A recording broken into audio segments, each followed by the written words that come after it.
a verdadeira razão pela qual Sakumo Hatake não reencarnou, ou seja, não foi pro Edo Tensei, tá entendendo? Eu já sei disso, já fiz vídeo sobre isso, já fiz vídeo sobre a história dele, um dos vídeos mais lendários aqui do canal, mas eu quero saber a opinião aqui do nosso amado e querido, Durante né, o arco da Quarta Grande Guerra Ninja, vimos uma quantidade Chronicles, absurda de ninjas sendo trazidos de volta à vida pelo Edo Tensei. o que foi uma merda. Essa técnica foi usada principalmente para reforçar os exércitos e gerar combates épicos entre ninjas lendários. Era como um grande encontro dos Vingadores do mundo ninja, reunindo Isso foi legal. Ou seja, o Edo Tensei foi legal a certo ponto. Eu gostei porque teve muito personagem que a gente só conheceu por causa do Edo Tensei. Ah, tem tal quarto, segundo Kazekage, não sei o que. Tinha um monte de personagem que a gente não sabia quem era. E a gente conheceu lá o Haikages e tal, tá ligado? Isso foi muito bom. O ponto é que demais começou a ficar um pouquinho maçante. Na verdade, deram muita ênfase nessa questão dos Edo Tensei e acabaram deixando a história um pouco de lado. Foi isso que aconteceu no Shippuden, que deu uma forçadinha de barra, tá ligado? praticamente todos os personagens relevantes da história. Kabuto e Orochimaru trouxeram de volta heróis, vilões e também ninjas desconhecidos. Mas apesar de toda essa escala de ressuscitações, alguns nomes muito importantes foram simplesmente deixados de fora. Um dos nomes mais citados pelos fãs é o próprio Jiraiya, cuja ausência já foi explicada, porém, há outro personagem que levanta a mesma dúvida. Esse personagem é Sakumo. Outro não é esse aqui, não é o Sakumo. O outro que representa mais ainda é o Shisui, porque o Shisui não foi ressuscitado, é do Tensei, e depois o Sakumo. E o Sakumo foi meio que na cara. Cadê também conhecido como o Presa Branca da Folha. E hoje a gente vai se aprofundar um pouco mais nisso e conversar sobre por que ele não foi revivido. Sakumo é o pai de Kakashi, um shinobi lendário que atuou principalmente durante a Segunda Grande Guerra Ninja. Que foi um dos caras mais maltratados por Konoha. E eu digo uma coisa, o maior erro do Hiruzen, pra mim, não foi a questão do Cloud Uchiha, porque eu já falei várias vezes que ele não tinha culpa total, apesar dele ser o líder, ao jeito dele de ser, ele tentou. E só que os Uchihas não queriam, ou seja, os Uchihas cavaram a própria cova pro Vasco. Isso é um fato. Quem não entendeu isso é porque é burro, mano. No mínimo, tu é burrão. Isso é verdade. Pô, ótimo. Tá de sacanagem, né? Porém, o que o Hiruzen fez com esse, deixou fazer com esse cara, não tem.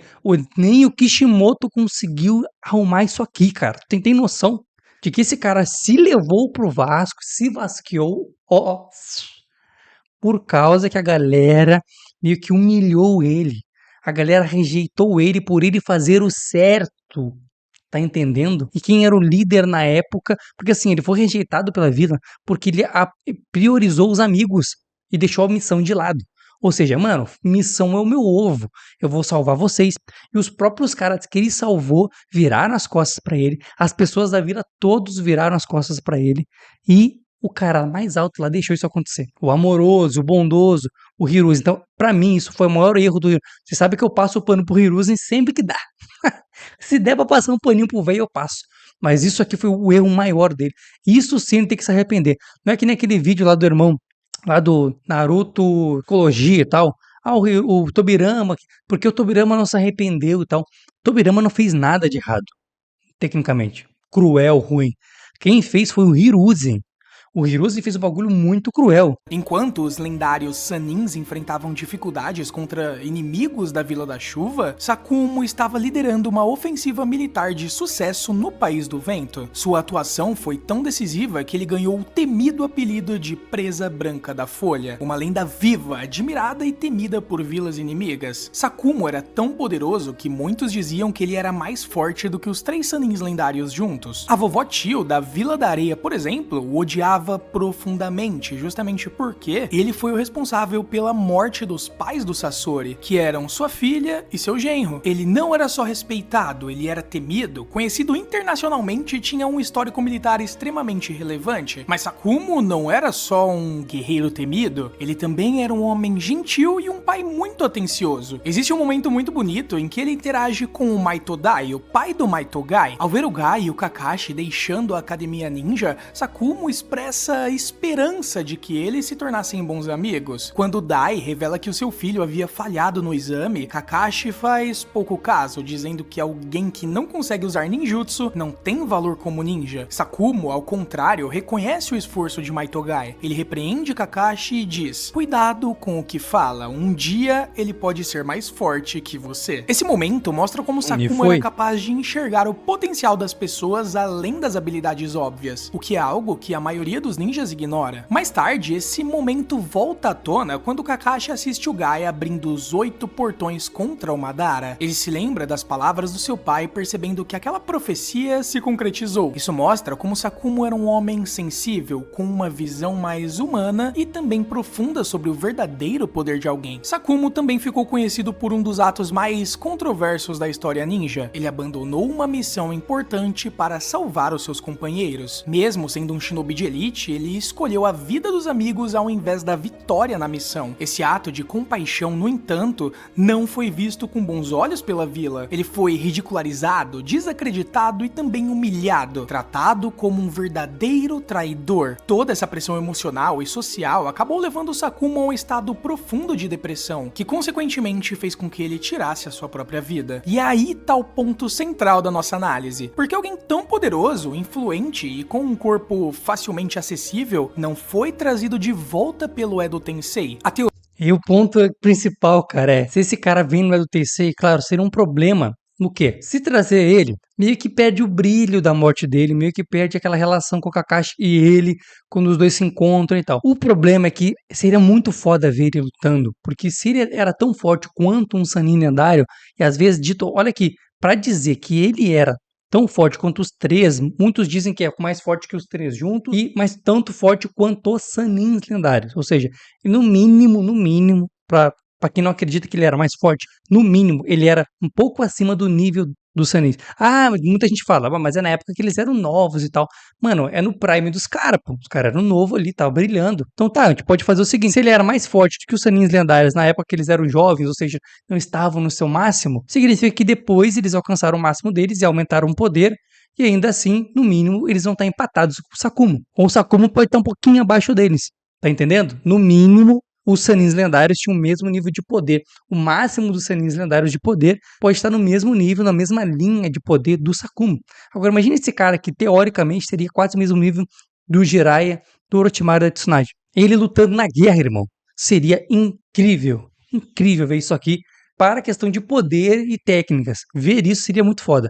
A questão é, na questão de história, de beleza da história, é melhor ele ter ficado quietinho onde ele ficou. A teoria que parece fazer mais sentido é a seguinte: Kabuto até encontrou o corpo de Sakumo, que está enterrado no cemitério de Konoha, um dos locais mais fáceis de localizar, diferente de muitos outros corpos que foram revividos. Mas o problema... Olha isso aqui.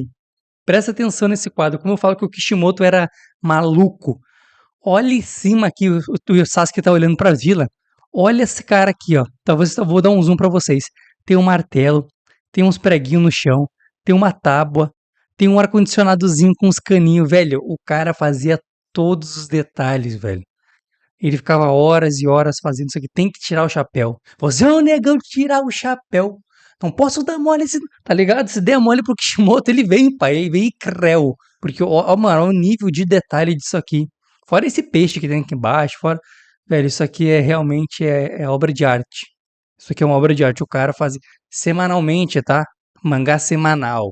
Só pra lembrar vocês. O problema não era o corpo, mas sim a alma. O Edo Tensei funciona puxando almas diretamente do mundo puro, o equivalente ao céu em Naruto, mas existem algumas regras. Se a alma não estiver no mundo puro, ela não pode ser reencarnada. Almas presas no estômago do ceifeiro da morte ou contidas no rei do inferno do Nagato, por exemplo, também não são acessíveis ao Edo Tensei. E segundo essa teoria, a alma do Sakumo estava basicamente dentro de um limbo, um espaço entre o mundo dos vivos e também o mundo dos mortos, e há evidências claras disso. Lá no arco do Pen, durante a luta contra o Nagato, Kakashi morre temporariamente por uso excessivo de chakra. Nesse momento, ele aparece em uma espécie de plano espiritual, um lugar calmo, semelhante ao limbo. Lá ele encontra o seu pai, Sakumo Hatake, e os dois têm uma conversa emocional onde o Kakashi finalmente diz ao seu pai que perdoa ele por tudo. Sakumo, aliviado, agradece e diz que agora ele pode seguir em frente para o mundo dos mortos e, consequentemente, rever a mãe do Kakashi. Mas sabe qual é o problema disso? O Nagato utilizou o Hine Tensei, ele ressuscitou todos e essa conversa é interrompida. Ou seja, o Sakumo não chegou a seguir em frente de verdade, ele ainda permaneceu no limbo. E é aí que entra a parte mais profunda dessa teoria. Em Naruto, o caminho ninja é mais importante que tudo. Personagens como Hiruzen, Minato e também Nagato se sacrificaram sim, mas por um motivo ideal. Cada um deles tirou a própria vida com um propósito: selar o inimigo, proteger a vila e salvar vidas. Mas o Sakumo não morreu pelo caminho ninja. Ele morreu por tristeza, ele se entregou à dor. E por mais que isso não torne sua dor menor, o mundo de Naruto valoriza a vontade de lutar até o fim. Por isso, Sakumo é o único personagem de toda a história que morre em contradição com o seu próprio caminho ninja. A ironia da morte de Sakumo é cruel, ele se matou por ter salvo seus companheiros, ou seja, ele tirou sua própria vida por ser fiel aos seus valores, mas ao fazer isso, ele abandonou a missão mais importante da sua vida, que era ser pai do Kakashi. Ele deixou para trás o único filho, a única família que restava para ele, e esse ato final contradiz tudo o que ele sempre acreditou. E talvez por isso ele nunca tenha se perdoado. Sakumo sempre foi reconhecido como um homem empático, sensível e muito fiel aos seus valores. Ele acreditava que salvar os seus companheiros era mais importante que seguir ordens cegamente. Era alguém que colocava o coletivo acima da missão. Mas no seu momento final, esse homem tão compassivo cometeu um ato que parece o oposto de tudo que ele já fez. No universo de Naruto, a morte sempre vem acompanhada de um propósito, ou pelo menos essa é a lógica simbólica que rege o mundo ninja. Nagato se sacrificou para restaurar vidas, Minato utilizou o Shikifujin para selar a Kyuubi dentro do Naruto, Hiruzen se sacrificou para selar o Orochimaru. E olha aqui, o Minato se sacrificou, ou seja, ele tirou o próprio HP, ele zerou o HP dele, ele foi lá e fez isso. Porém, ele fez isso para salvar outras pessoas. No caso do Sakumo, ele fez isso por tristeza, né, sabe? Pô, é pesado, é pesadíssimo. Então ele fez isso por ele mesmo. Então, digamos assim, foi o egoísmo dele, tá? Não é exatamente isso, mas foi por ele. Foi por a tristeza dele, as coisas dele, não foi por outra pessoa. E até como muitos dizem, né, que quem se vasqueia, tá entendendo o que eu tô falando, né? Quem se manda pro Vasco não vai pro céu, sabe aquela ditado que diz, ou aquela regra que tem? Quem faz o próprio Vasco não vai pro céu porque pecou, né? Tu tá tirando do próprio HP. No caso do Sakumo, pode ter acontecido a mesma teoria com ele. Como ele se vasqueou, ele não foi pro mundo puro. E por ele não ter ido para o mundo puro, ele ficou no limbo, não foi para o mundo puro nem para o mundo impuro, ele ficou no meio termo. E por isso a alma dele não estava lá para ser pega no Edo Tensei, porque ele não se sacrificou por outra pessoa, ele se eliminou por vontade própria, por tristeza e tudo mais, não importa muitos motivos, né? A questão é que ele fez isso por ele mesmo e não por outras pessoas. Todas essas mortes serviram a algo maior, um ideal e uma causa. Já a morte de Sakumo é completamente diferente. Ela não teve propósito dentro da lógica ninja. E é por isso que muitos acreditam que o Sakumo ainda está esperando pelo Kakashi dentro do limbo, mas não para pedir perdão, e sim para garantir que ele nunca mais será deixado para trás. Ou talvez apenas porque a sua alma ainda não encontrou paz suficiente para passar desse mundo. E como o Edo Tensei é uma técnica que convoca almas do mundo puro e é uma ponte entre o mundo dos vivos e o céu de Naruto, o limbo talvez esteja fora desse alcance. Infelizmente, sabemos pouco sobre Sakumo, muito pouco mesmo, e ele é um dos personagens mais enigmáticos de Naruto. Sabemos que ele era forte, que era respeitado e que era gentil, mas que de alguma forma, mesmo na morte, ainda luta por redenção. Talvez um dia o universo de Naruto retorne a esse ponto, talvez Boruto ou em algum futuro projeto da história, Sakumo ganhe alguma profundidade Mas Não. por enquanto, tudo que podemos é especular. E Esse honestamente, cara. essa teoria sobre o limbo é a única que realmente explica, talvez, porque ele não voltou à vida com o seu Edo Tensei. Muito bom, gostei. Deixa o like, se inscreva no canal sim. E se inscreva no meu canal também para que a gente possa bater os 2 mil inscritos até o Natal, tá bom? Beijinho e até o próximo vídeo. Fui.